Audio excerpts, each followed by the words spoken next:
Remember when I watched this garbage? The Bloody Rage of Bigfoot was 3 hours of torture.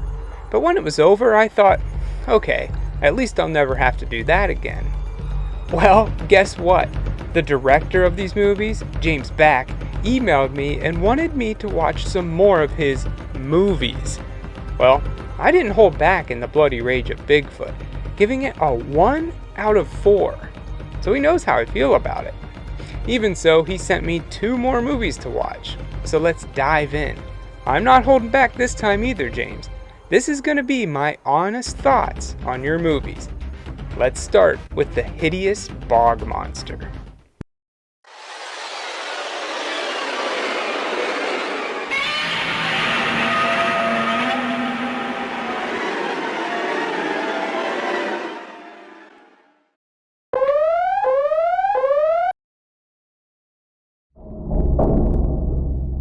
Well, first off, this one's only 2 hours long, so that's better than Bloody Rage of Bigfoot already. We see a guy in a Bigfoot costume.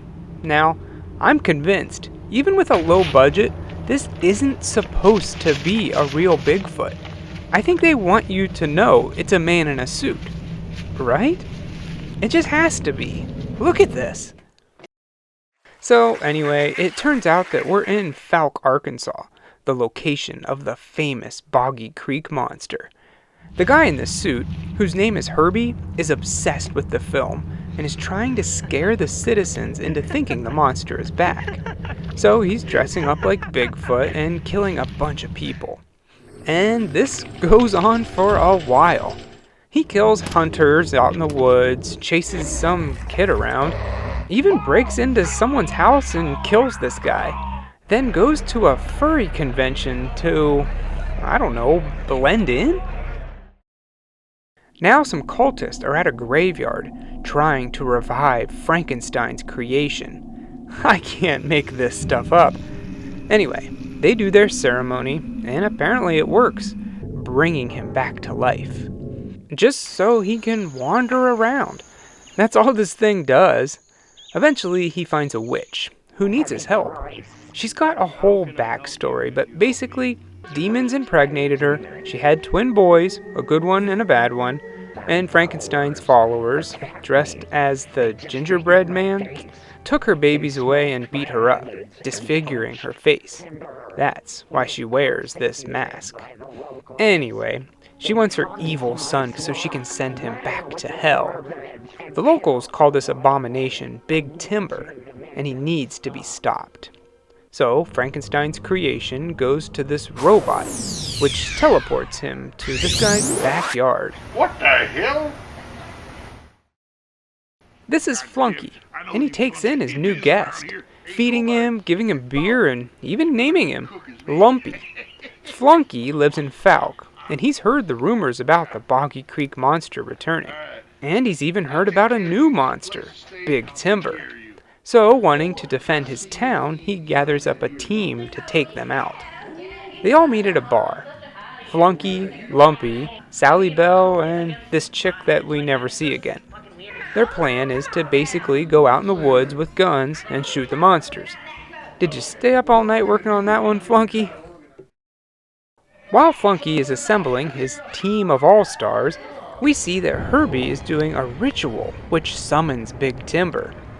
Obviously, Flunky's team can't take on such a powerful being, so the church is getting involved. These next 5 minutes are basically where the whole plot of the movie is explained. We're introduced to the Sisters of St. Tommy Gun. Funny, they're hired by the church to take out evil by any means necessary. The priest explains to them that they need to go to Fluke, Arkansas to kill Herbie and Big Timber. Then take back the magic book that Herbie stole to summon Big Timber. Frankenstein is apparently using the book to perform experiments on dead bodies, and he's enlisted the help of Herbie to get these bodies. If the secrets written within the pages of the book get out, it could destroy the church.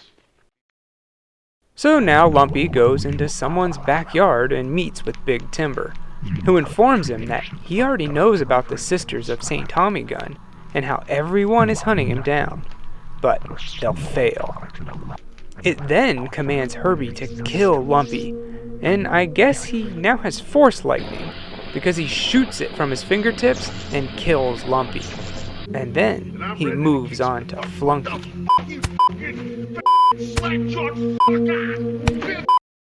Now we're in the woods with Sally Bell, who meets up with the sisters to help them hunt down the monster. It takes out a few of them, but then it just stands there, in the middle of the path, an easy target for the girls to gun him down, then decimate the creature.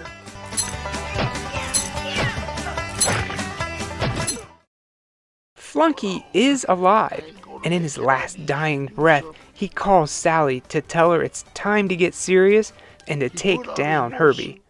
So she wanders around looking for him, which she must be blind. I mean, he's right there. Anyway, they fight, she wins, and that's the end of Herbie. But there's an opening in the Sisters of St. Tommy gun, and she wants the spot. But first, she has to prove herself. She breaks into some high-security facility and steals some priceless artwork, I guess. And that's all you need to do to get initiated into the group. But I'm not done yet. I haven't gotten to the scariest part of this whole movie. What's more horrifying than Big Timber, more shocking than Herbie, and more disturbing than any of the acting in this movie? Well, it's all a setup for a sequel.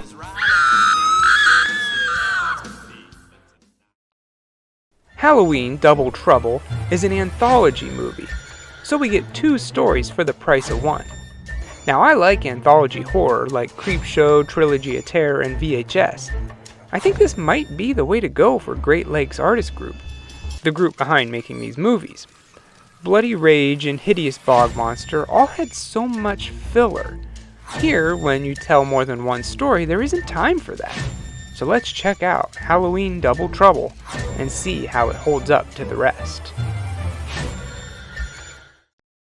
Well, it opens up with an intro from James himself, going for a type of low-budget Rod Serling. Okay, the first story is called The Witch of Devil's Woods, and it's about a girl that gets possessed by a witch and then goes on a killing spree. Remember what I said about no time for filler? Well, somehow they still managed to throw a ton of it in here. These girls are out on a walk talking about their day, school, and boys, when one girl says she made it on the cheer team, but the other didn't. They go on and on about how great this one girl is, and how the other girl, Tabitha, should just stick to maybe chess. I get it. Move on already. Well, eventually they do move on, and Tabitha is pretty upset over not getting on the team.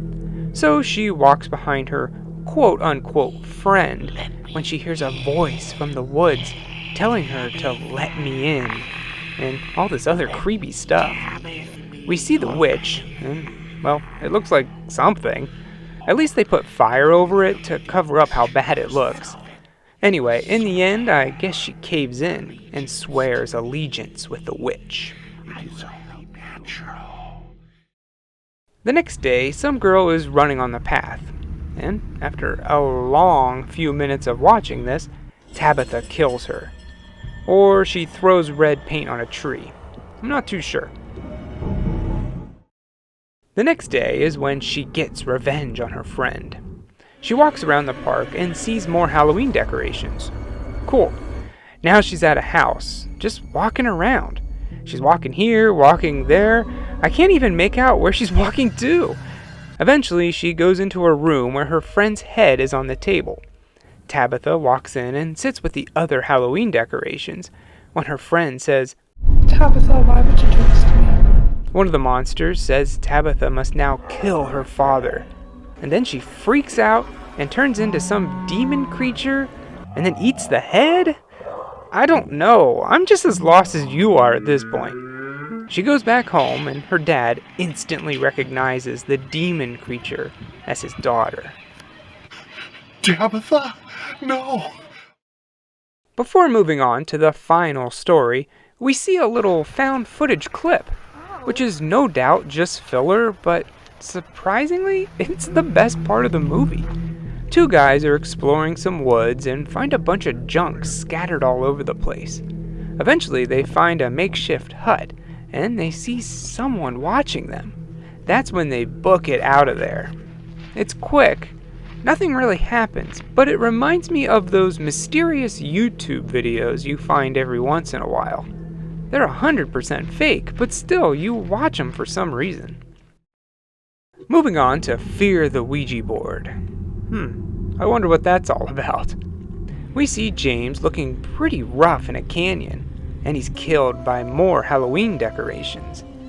Okay, what was the point of that? Now on to the real story. Two girls are talking about how they're going to go trick-or-treating, then head to a party. They also talk about some guy named Jack who always dresses up as Bigfoot and scares people. Now that I want to watch. Anyway, they go around and get candy and eventually meet their friends at the party, where we're going to have to sit through more filler of these girls blabbing. I don't know, maybe this is accurate to how teenage girls talk, but if that's the case, it's boring. Anyway, after a long time, they finally decide to bust out the Ouija board. They ask all the standard questions, are there spirits here, what's his name, and so on. They freak out and say that someone else is always moving the planchette. Too scared to continue, they put the game away, but they break the cardinal rule of a Ouija board. You have to close out the session and say goodbye. Otherwise, you leave the door open to the spirit world. So I guess they let this ghost in, and he isn't leaving without blood.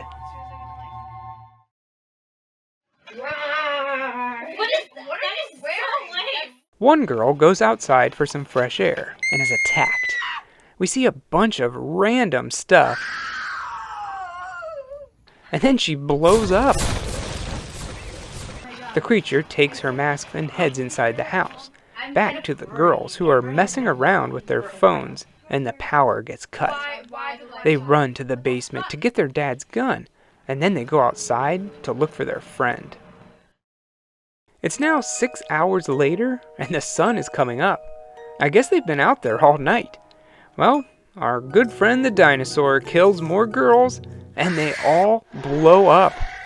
I gotta admit, I like that. It's like, you can't just die, you have to explode too. Anyway, there's only one girl left, and she isn't going down without a fight. After a bit of running around, the dinosaur ghost spirit thing ends up catching up to her. But for some reason, she's dressed up like a bunny rabbit? I don't know. James talks to us one last time to thank us for watching. He also mentions that in the next installment, we're going to have a story about Native American folklore and another one involving water. Honestly, I'm so invested now, I kind of want to watch it. This has been the Halloween Double Trouble Horror Show. Up come the credits, but this movie actually delivers on something. That's right, we get to see Jack, who likes to dress up as Bigfoot and scare people. I like how in all of his movies, James always has to have a Bigfoot show up. In the end, Jack and the dinosaur thing fight it out. And of course, they both blow up. Phew, we made it. Are you still with me? If so, then bravo. These movies are something else. One thing you can't say about James and his crew... No, that's not right. James and his actors? No, that's definitely not right. James and his friends is that they don't have their hearts in these movies. Every year they keep pumping these things out, even if no one is asking them. Do I recommend watching them? Well, only if you're really into micro-budget movies. And by that I mean when someone gets a group of friends together with the promise of pizza and then making them star in your movie. I honestly think that if there was just even a little bit of a budget, somebody to do props and effects, maybe even spend a little bit of money on a good-looking suit, you could make something halfway decent here. You clearly have fun making this stuff, and your friends do too. It shows in the final product.